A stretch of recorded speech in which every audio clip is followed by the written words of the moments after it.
Alex would want her to go, everyone told her. As she turned on the water, she remembered the times they had showered together, and how awkward and funny and sexy that had been. Today, her shower entailed standing under the hot running water with her eyes closed for 2 minutes, and then drinking both cups of tea herself. When Jude got out and the steam on the mirror cleared, she saw the person she had become. She was 36, but her drawn skin and stringy blonde hair made her look years older. Her face was set in a constant downward turn, and 2 deep lines now bracketed her mouth. "I've got her upside-down U-face," Jude said to herself. When her mother, Gloria, had that face on, it was always a warning sign. Jude had seen it mostly when her mother told her what a disappointment it was that she wanted to become an artist. "After all the sacrifices I've made for you, what good can come of that? Get yourself a proper job, girl, one that pays the rent." Jude knew that her father Donald, who had loved poetry and music, would have supported her dream, but he had left them years earlier and returned to the Highlands, where he had been born, to live with a very jolly-looking woman called Brenda. Jude had never blamed him for it, as her childhood home was far from jolly. She unlocked her front door and bumped her bike down the steps to the pavement before setting off for her detested proper job. The noise of wet wheels on wet road hit her like a smack in the face. Women were hopping between puddles, their sandaled toes wet and fake tanned legs splashed with dirty water. She would be very late again, and Helena, the gallery manager and her boss, would be angry again.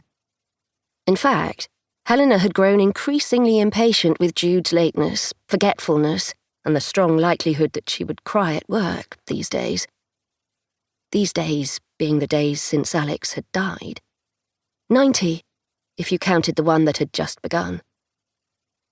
Jude worked at a ludicrously expensive art gallery on the Turl in the centre of Oxford. Having graduated from Exeter University, she'd come to visit a friend in the city and immediately abandoned her plan of going home to Taunton to work in a cafe, paint, and be a paid companion for her mother when she met Alex Fitzgerald. It was a betrayal Gloria had never forgiven her for. Racked with guilt, Jude had found herself unable to paint since, but loving and living with Alex had amply made up for that sacrifice. He'd been in his final year of law at St. Anne's College, and unlike anyone she had ever met. Incredibly tall and incredibly thin, he was far from classically handsome.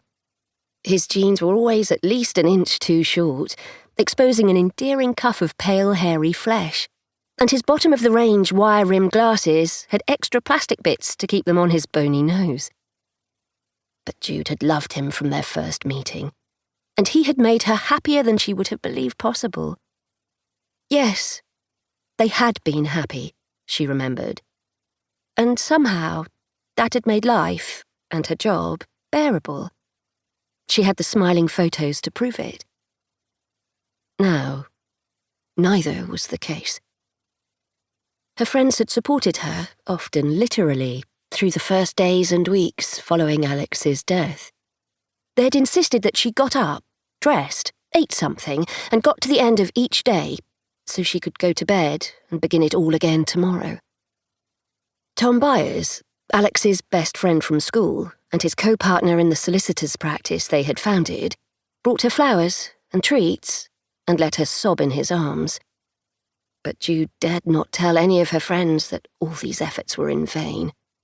Her pain was not fading a little with each day, as Zoe, her bereavement counsellor, had assured her it would. Quite the opposite.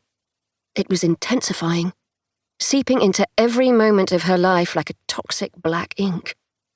She snapped at her friends when she was drunk or tired, but still, they did not abandon her. In her very darkest moments, Jude even wondered if their unswerving loyalty was because they were relieved that, as the unimaginable had happened to her, the odds were stacked against it happening to them. Grief sat like a dark incubus on her heart, an agony she could only compare to a form of medieval torture she'd